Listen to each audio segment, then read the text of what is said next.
મેગ્નેશિયમની પટ્ટીનું દહનની પ્રવૃત્તિનું વર્ણન આ મુજબ થઈ શકે. જ્યારે મેગ્નેશિયમની પટ્ટી હવામાં સળગે છે ત્યારે તે મેગ્નેશિયમ ઓક્સાઇડમાં રૂપાંતરિત થાય છે. આ રાસાયણિક પ્રક્રિયા માટે વાક્ય સ્વરૂપ વર્ણન ઘણું લાંબુ થઈ જાય છે. તેને સંક્ષિપ્ત સ્વરૂપે પણ લખી શકાય છે. આમ કરવા માટેનો સૌથી સરળ ઉપરોક્ત પ્રક્રિયા માટે શાબ્દિક સમીકરણ આ પ્રકારે થશે: મેગ્નેશિયમ પ્લસ ઓક્સિજન પ્રક્રિયકો gives મેગ્નેશિયમ ઓક્સાઇડ નિપજ. પ્રક્રિયામાં દર્શાવેલા રાસાયણિક ફેરફાર અનુભવતા મેગ્નેશિયમ અને ઓક્સિજન જેવા પદાર્થો એ પ્રક્રિયકો છે અને પ્રક્રિયા દરમિયાન નવો ઉત્પન્ન થતો પદાર્થ મેગ્નેશિયમ ઓક્સાઇડ એ નિપજ છે. શાબ્દિક સમીકરણ એ પ્રક્રિયકો અને નિપજોની વચ્ચે તીરની નિશાની દ્વારા પ્રક્રિયકોનું નિપજોમાં થતું રૂપાંતર દર્શાવે છે. પ્રક્રિયકોને શાબ્દિક સમીકરણમાં ડાબી તરફ એટલે કે LHS તેમની વચ્ચે ધનચિહ્ન એટલે કે પ્લસ દ્વારા લખાય છે. તેવી જ રીતે નિપજોને જમણી તરફ એટલે કે RHS તેમની વચ્ચે ધનચિહ્ન એટલે કે પ્લસ દ્વારા લખાય છે. તીર નિપજો તરફ હોય છે અને તે પ્રક્રિયાની દિશા દર્શાવે છે. રાસાયણિક સમીકરણ લખવું. શું રાસાયણિક સમીકરણોને અન્ય કોઈ રીતે સંક્ષિપ્તમાં એટલે કે ટૂંકમાં રજૂ કરી શકાય? શબ્દોની જગ્યાએ રાસાયણિક સૂત્રોનો ઉપયોગ કરીને આપણે રાસાયણિક સમીકરણોને હજુ વધુ સંક્ષિપ્ત અને ઉપયોગી બનાવી શકીએ છીએ. કોઈ પણ રાસાયણિક પ્રક્રિયાને રાસાયણિક સમીકરણ દ્વારા રજૂ કરી શકાય છે. મેગ્નેશિયમ, ઓક્સિજન તેમજ મેગ્નેશિયમ ઓક્સાઇડના સૂત્રોની મદદથી શાબ્દિક સમીકરણને નીચે પ્રમાણે લખી શકાય: Mg+O2 gives MgO. તીરની નિશાનીની ડાબી તરફ એટલે કે LHS અને જમણી તરફ એટલે કે RHS રહેલા દરેક તત્વના પરમાણુઓની સંખ્યા ગણો અને તેની સરખામણી કરો. શું બંને તરફ દરેકે દરેક તત્વના પરમાણુઓની સંખ્યા સમાન છે? ઓક્સિજન પરમાણુની સંખ્યા પ્રક્રિયક તરફ 2 છે જ્યારે નિપજ તરફ 1 જ છે. પરમાણુઓની સંખ્યા સમાન નથી. જો ન હોય તો સમીકરણ અસમતોલિત કહેવાય છે કારણ કે સમીકરણની બંને તરફના દળ સમાન નથી. આ પ્રકારના રાસાયણિક સમીકરણને પ્રક્રિયા માટેનું માળખાકીય રાસાયણિક સમીકરણ કહેવાય છે. આ સમીકરણ મેગ્નેશિયમની હવામાં સળગવાની પ્રક્રિયા માટેનું માળખાકીય રાસાયણિક સમીકરણ છે. સમતોલિત રાસાયણિક સમીકરણ. તમે શીખી ગયા તે દ્રવ્ય સંરક્ષણ એટલે કે દળ સંચયનો નિયમ યાદ કરો. કોઈ પણ રાસાયણિક પ્રક્રિયામાં દળ એટલે કે દ્રવ્યનું સર્જન થતું નથી કે તેનો વિનાશ થતો નથી. એટલે કે કોઈ પણ રાસાયણિક પ્રક્રિયાની નિપજોમાં હાજર રહેલા તત્વોનું કુલ દળ એ પ્રક્રિયકોમાં હાજર રહેલા તત્વોનું દળ જેટલું હોય છે. બીજા શબ્દોમાં કહીએ તો કોઈ પણ રાસાયણિક પ્રક્રિયા શરૂ થયા પહેલા અને પૂર્ણ થયા બાદ તેમાં રહેલા દરેક તત્વોના પરમાણુઓની સંખ્યા સમાન રહે છે. શું રાસાયણિક સમીકરણ સમતોલિત છે? ના. તેથી જ માળખાકીય રાસાયણિક સમીકરણને સમતોલિત કરવું જરૂરી બને છે. ચાલો આપણે રાસાયણિક સમીકરણને સમતોલિત કરતા શીખીએ. જસતના દાણા સાથે સલ્ફ્યુરિક એસિડની કોનિકલ ફ્લાસ્કમાં થતી રાસાયણિક પ્રક્રિયાનું શાબ્દિક સમીકરણ આ પ્રમાણે રજૂ કરી શકાય: જસત એટલે કે zinc plus sulphuric acid gives zinc sulphate plus hydrogen. શાબ્દિક સમીકરણને રાસાયણિક સમીકરણ દ્વારા રજૂ કરી શકાય: Zn plus H2SO4 gives ZnSO4 plus H2. ચાલો આપણે તીરની નિશાનીની બંને તરફ રહેલા જુદા જુદા તત્વોના પરમાણુઓની સંખ્યા ચકાસીએ.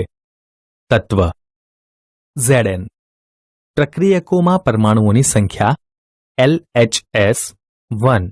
નિપજોના પરમાણુઓની સંખ્યા RHS 1. તત્વ H.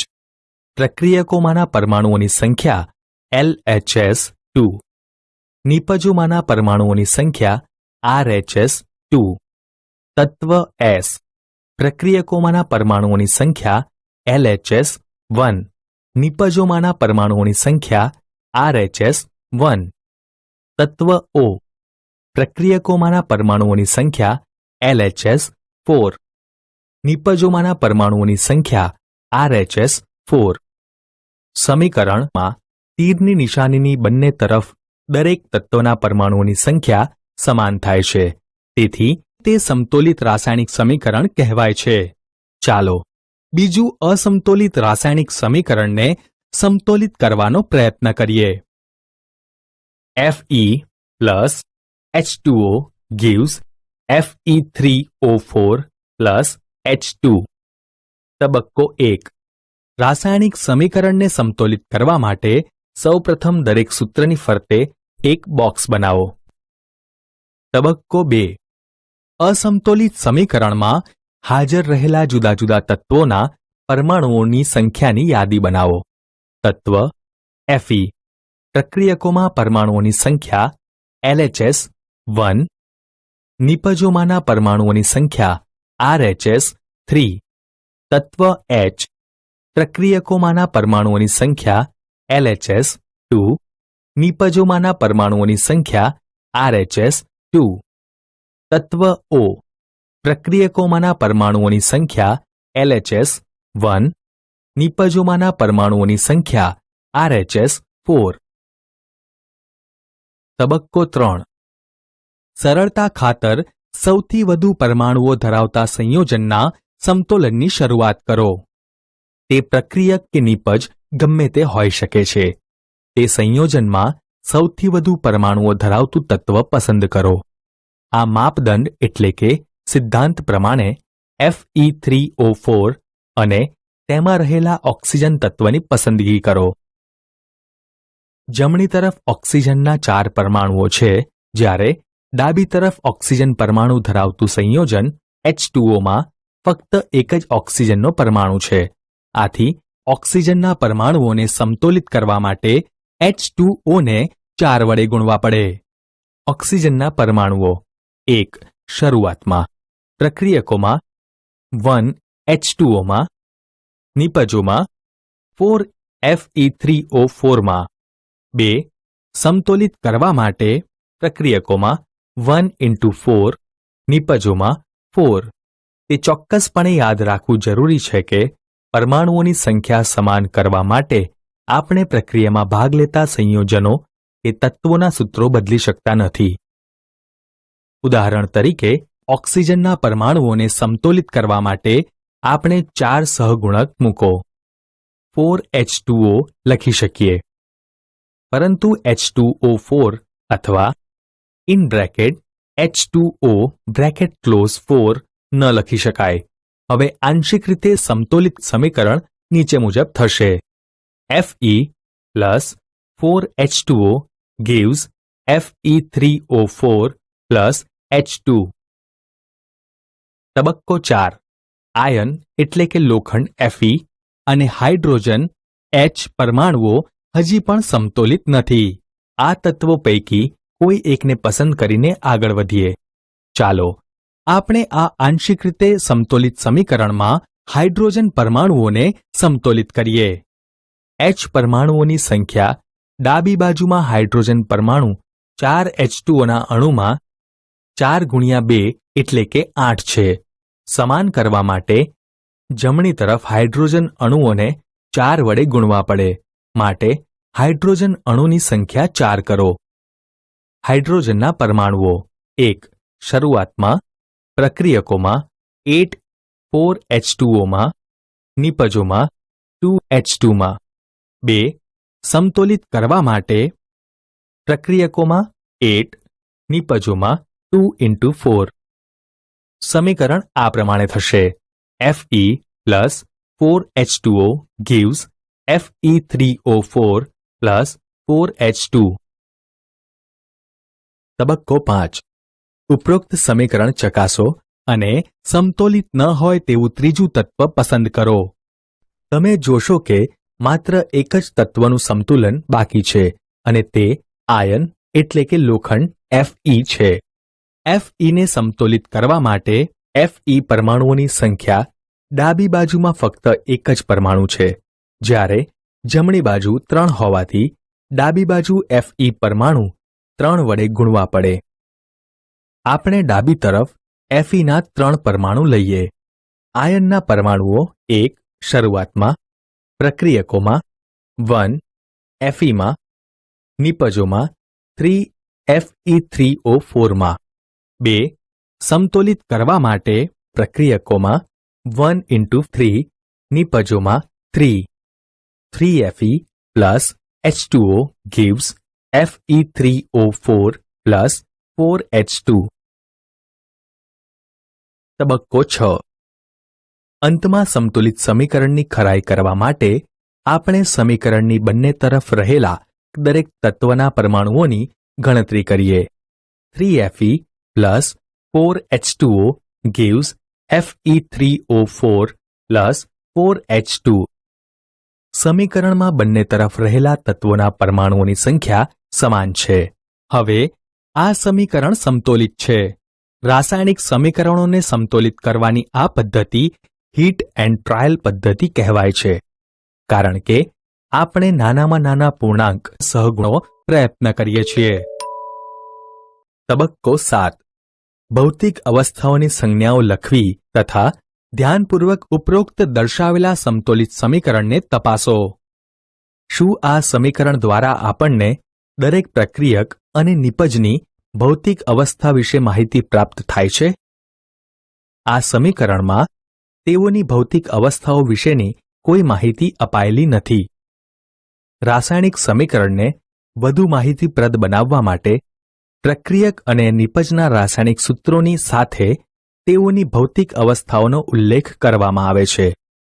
પ્રક્રિયકો અને નિપજોની વાયુરૂપ અવસ્થા માટે G, પ્રવાહી અવસ્થા માટે L, જલીય દ્રાવણ અવસ્થા માટે AQ અને ઘન અવસ્થા માટે S જેવા સંકેતો દ્વારા દર્શાવવામાં આવે છે.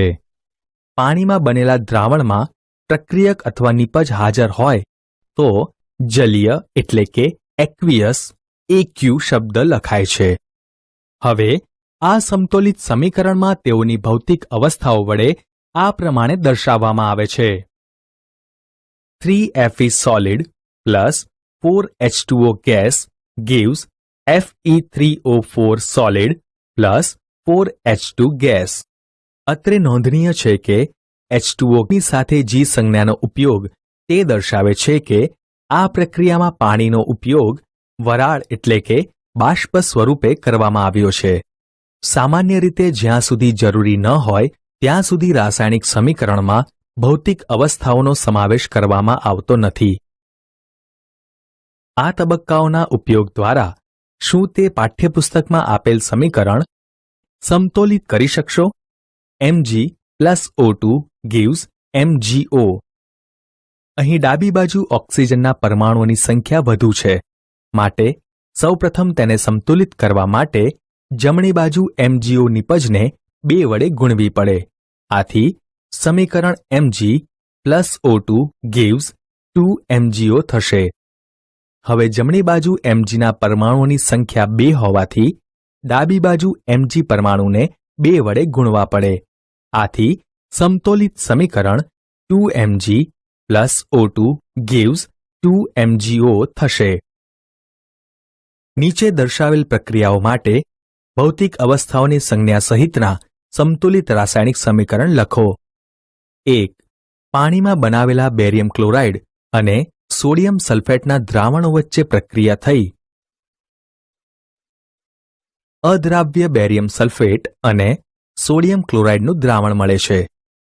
પાણીના બનેલા બેરિયમ ક્લોરાઇડના દ્રાવણ માટે AQ તેમજ પાણીમાં બનેલા સોડિયમ સલ્ફેટના દ્રાવણ માટે પણ AQ વચ્ચે પ્રક્રિયા થઈ અદ્રાવ્ય એટલે કે ઘન સ્વરૂપે બેરિયમ સલ્ફેટ માટે S, જ્યારે દ્રાવણ સોડિયમ ક્લોરાઇડ માટે AQ. 2. સોડિયમ હાઇડ્રોક્સાઇડ દ્રાવણ હાઇડ્રોક્લોરિક એસિડ દ્રાવણ સાથે પ્રક્રિયા કરી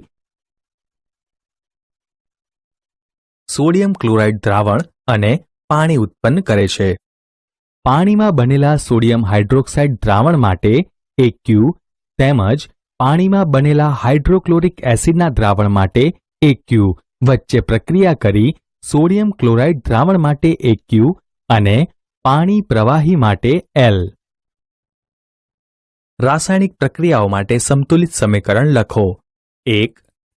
hydrogen plus chlorine gives hydrogen chloride.